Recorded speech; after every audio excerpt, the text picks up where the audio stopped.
glad you joined us. Today we got an exciting guest with us. And I got to give you a heads up on this one. It's my grandson. I am very blessed to have my family serving God. What a joy that is for any parent or grandparent. And, well, tell us who you are, what I need to know here. Hi, my name is Andrew Carpenter, and I am in part-time ministry right now, doing music and tech and media ministry for churches, and it's definitely kept me busy. And I currently am working down in Virginia in the United States.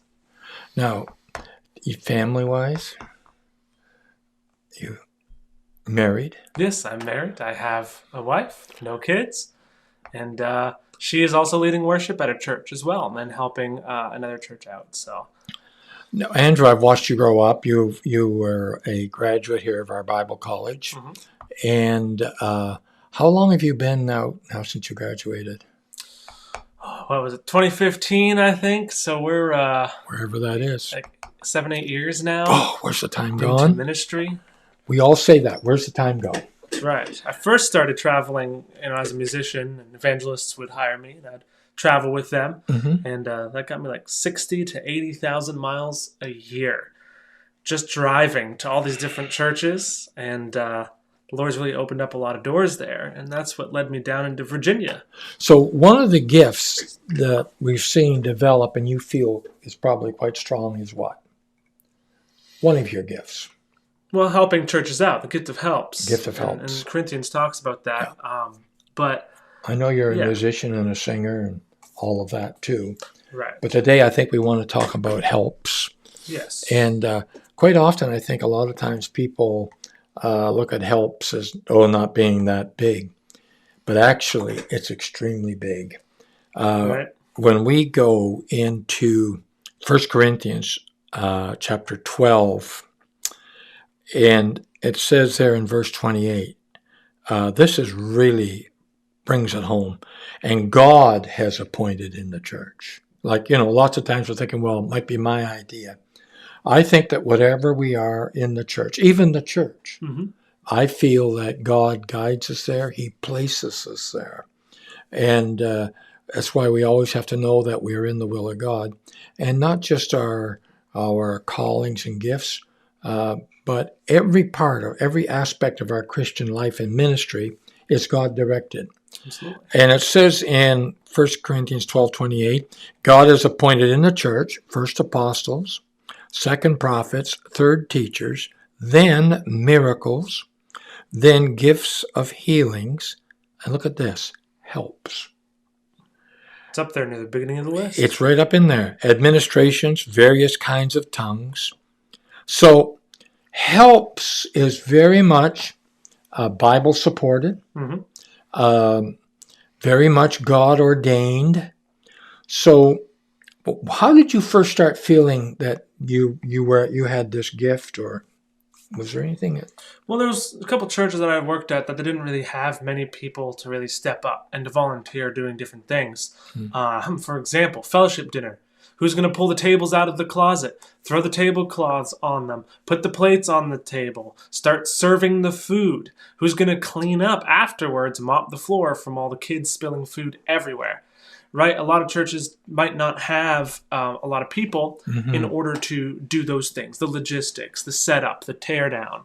And, I was always taught, by you and my parents that, we serve in multiple areas, multiple capacities. Even though I'm a musician and an audio engineer. And a good one. I don't just do that, right? If someone needs to turn the lights off or check the security system or lock the door behind everybody else or shovel the snow off of the driveway of the church, if you live in the North Country. If you live in the North. Yeah. Yes. So obviously, when you first saw, this is interesting because as you were speaking there, just about cleaning the tables, just that part alone, I saw your passion starting to rise. And a lot of young people, I'm talking about, even many people, not just young people, they don't want to get involved. They want to go at a conference, they want to go talk, or they want to go who knows and do what. And it doesn't matter who's in the kitchen, who's not, who's cleaning up after like a meal, fellowship meal, etc. When you first started to do that, did you feel fulfilled? Oh, absolutely. Felt tired too. Yes. But afterwards, it's like, wow, that went off so well. People enjoyed, had a good time fellowshipping with one another. Yep. And now the place is clean and ready to go for the next event or whatever. And you relax cleaning. I noticed that. Wow. Yeah. Yeah. It's just something he does. So then you're talking about helping churches, not just in the kitchen, but what have been some other areas that God has really used you in? Believe it or not, crawling through attics. There was a church that my brother started serving at down in North Carolina, and their sound system got hit by lightning. The whole thing just blew up, lost it all. So we had ordered all new sound gear, but they didn't have anybody who was willing or thin enough to crawl through a crawl space in the attic to run cables. And so my brother and I, and one other guy from the church who was newly saved at the time, he didn't really have a lot of biblical knowledge, but he had the willingness to help. He wanted to serve. He also had the gift of helps, but he didn't know how to use it. So as I'm crawling through the attic, I almost fell through twice, just little things like that. But the whole time we were talking and yelling from below down in the sanctuary to the attic, talking about Scripture and talking about our testimonies and what God has done for us or for people that we knew, just while crawling through the attic. And then, we would solder cables and hook up this whole sound system. We started our work at 6 p.m. and we got done at about 4 a.m. in the morning. We worked through the night, and it went by so quick because the whole time we were just talking about God and about different biblical topics, whatever it might have been, things that he had questions about, all while serving with the gift of help. So what's happening? What I see happening just in this story, we're just going to talk about this story. It was in a non-threatening environment. Yep. He felt totally relaxed. He was just working with his hands, helping to install some cables in a crawl space in the attic. And many times, Andrew, I have found, and I'm sure you've experienced this as well, people, when they get relaxed and they don't feel that they have to perform, like they don't have to, talk Christianese, and they have good talk, don't get me wrong, but they don't have to quote Scripture and everything. He would have asked you questions, that he wouldn't get a chance to ask. Maybe the minister and the pastor was very busy too. If he just went to a church meeting. Yeah, absolutely. So you can see God using you there, like personal one-on-one. Right. Like you do that. You do that well. Absolutely. And I feel like the gift of helps, it opens up a lot of doors for, where Paul talks about, don't neglect the gathering of the saints. He's talking about relationship with one another and getting together, talking one-on-one or just in a small group. Because iron sharpens iron, as the saying goes, right? And so when it seems like, well, especially for us men, it's like when we're working, doing things with our hands, and sometimes it might take a while, it could take days, but we're always going to be talking. We're always going to be communicating with one another. And I feel like the gift of helps is a gateway. It's a doorway into discussing certain topics with each other and just talking and just fellowshipping. Whereas you might not have the time to just sit down at a coffee shop or whatever and talk for 4 hours. So here you are, 28 years old. Yep. And how long have you been doing this? So I've been in ministry since I graduated Bible college here in New Brunswick. So 8 years. I was full-time for the first 4. And then I was a worship leader for another 4 years after that. Yeah, well, you're still full-time, even though you have a other job. But so you got any other stories that you can share about gift of helps that you felt was I got a lot effective? of stories. All right. You go and help churches? Yeah, so lately, a more recent one, me and a gentleman named Rich, he's a sound guy, and he did sound out in California, and then he moved here to the East Coast. He moved to Virginia, and he wanted to serve God with his gifts, with whatever he could. And helps was one of them, but he really has a gifting for like technical sound and audio and setting up sound systems and stuff. So he invested and bought an entire sound system himself so that the church that we were attending could do outdoor events and all that. And so what we would do is we'd build teams. We'd put people together who had the gift of helps and give them opportunity saying, hey, we got an outdoor concert going on such and such date. And then we would set up for 2-3 hours. And that's with 5 or 6 people. But during the whole time, there's still a lot of communication going on, a lot of talking and fellowshipping, giving people the opportunity to serve and feel like the church is going somewhere, is doing something for outreach, not just in the 4 walls, but now we're outside. Now we're setting up all this other stuff. And to see his growth, Rich's growth through all this process, because he had never really used his gifts in that capacity to glorify God, because he was mixing other bands and stuff at coliseums and concerts, doing professional audio. And then on the side, he also did some for Christian bands. But now he dedicated his gift of helping churches and the church that he attends with doing sound and setting it all up for them so they can just worship team come in and play. And it's dedicated 100% to God. So, okay, so we've had 2 or 3 stories. Yeah. I've asked you here. How do you know? Now, this is almost like any gift. How do you know if you have the call for the gift of helps? I feel like inside of you, like, oh, I see that they got 5 light bulbs burnt out in the church. I would love to just donate some bulbs, come in and replace them for them. And then they don't have to worry about it. Gift of helps is kind of like a relief for a lot of church ministries and a lot of pastors, because people have expectations on church leaders, like they got to do everything, right? But it's just like, even in this verse in Corinthians here, where, God has appointed in the church, apostles and prophets and teachers, and then for the gifts of healing, and then for the gift of helps. Well, these other gifts, can come alongside our church staff, our church leaders, like the pastors, children's minister, etc., and come in and lighten the load. Okay. So the gift of helps can come in and, if you really feel like, oh, I just want to help them out. I want them to relieve some of their stress. Don't want our pastor to burn out. So then you come into the church and you just help out wherever you can. Well, that's why it's called the gift of helps, right? No matter where you look, whether it's a family, there's needs in the family or whatever. How do you go about determining? How do you know who you should help? Well, the Bible doesn't really say that you should help some and don't help others, right? But you only got so much time. Right. You don't want to burn out yourself, because a burnt-out Christian is not an effective Christian. Right. Right? How can you spread the gospel if you got no energy to even do anything and your back is pulled and sore?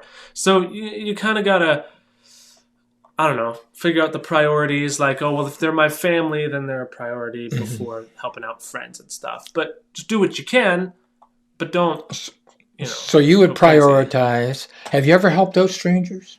Yeah. Like, you've never met them before. And does God speak to you? Does he say to you,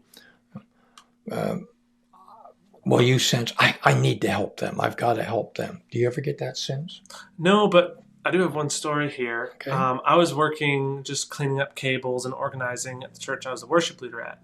And I heard a knock on the door, and this was like 11 o'clock at night. I was about to go home.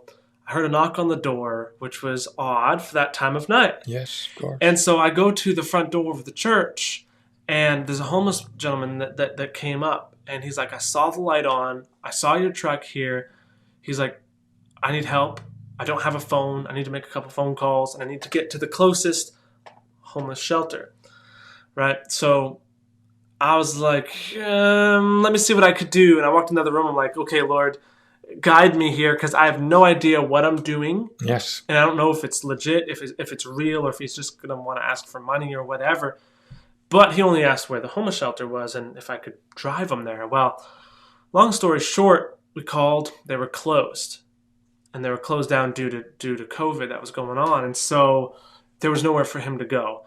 And I'm like, okay, well, what can I do now? So it wasn't like God was telling me, all right, do this. It was just like, okay, do I have the ability to be able to help this man, even if it's just a little bit? I had $16 cash in my pocket. I gave it to him, took him to Burger King right down the street. They were open. You never met this guy before? Never met him before. Took him to Burger King, got him a burger 5 minutes before they closed, just in time. Went back to the church. I went inside the church and found a moving blanket. I'm like, look, it's cold, it's raining, but there's some trees in the backyard of the church, so I'm going to set you up, right? This is a gift of helps, right? That's right. And so I went and got him a moving blanket, got like 5 or 6 cardboard boxes, cut them up, built him a shelter out in the rain. We carried it out to the woods, and he did. He slept in that, and next morning he came up to the church, and he talked with the pastor, gave his life to the Lord that morning. They took him out to McDonald's to get breakfast and gave him a hot shower and everything, took him to the truck stop and all that. And then another homeless shelter in another city next door, about 30 minutes away, the pastor and a couple other people drove him to there and dropped him off. Yeah. None of that would have happened if I didn't take that step of faith, just saying, I'll help him with my ability. I got cardboard boxes, a moving blanket, and $16 cash. This is a case here where you're led by the Spirit. Absolutely. Like, it's not everybody has compassion, I feel. Well, they should if they don't. But every believer does. But like we're talking about here, you can only do so much. Right. And whatever ability and resources we have. And so God leads us by His Spirit. Mm-hmm. Andrew, I got to go back to where the scripture is. We read it here. In 1 Corinthians 12:28. God has appointed in the church. Right. And when I hear that, it just seems to me like, do we have an option? We don't have an option. Like, God's appointed this to happen. That's right. And helps is what He's placed there. And people who are helps should never feel that they're any less than the apostle or the administration, whoever those people are. The ministry of helps is vital for the welfare of the church. Absolutely. And people like you, all Christians, I'm sure, help in some way with some things, but there are those that really feel that this is their calling. Absolutely. And I'm going to get you today to just pray. Sure. Simple, however you want to do it. For those who may be, they're asking this question. Does God want me to do the ministry of helps? Let's just pray here. Absolutely. Well, Lord, we thank you for your word today. Lord, we thank you that we can learn more about you and the gifts that you give each and every one of us. So, Lord, I just ask that you reveal to your people today, if you have given them particular gifts, and in this case, the gift of helps, Lord, reveal it to them, show them in their spirit, man, quicken them to action, and Lord, open up the doors where they can help and they can serve and they can worship you with their gift of helps. So Lord, we thank you for who you are today and who you will always be. In your name, amen. Amen. And now that you've prayed like this, I really feel that God is speaking to people right now. So it's going to be very effective. Absolutely. Thank you for joining us today. I really feel that this was a timely subject that we brought up. And if you'd like to have more ministry, you can contact me. Just go to my website. It's doncarpenter.ca. And you will find some encouragement and helps there. And also, if you want to send me an email or whatever, we'd love to hear from you. And God bless you until the next time.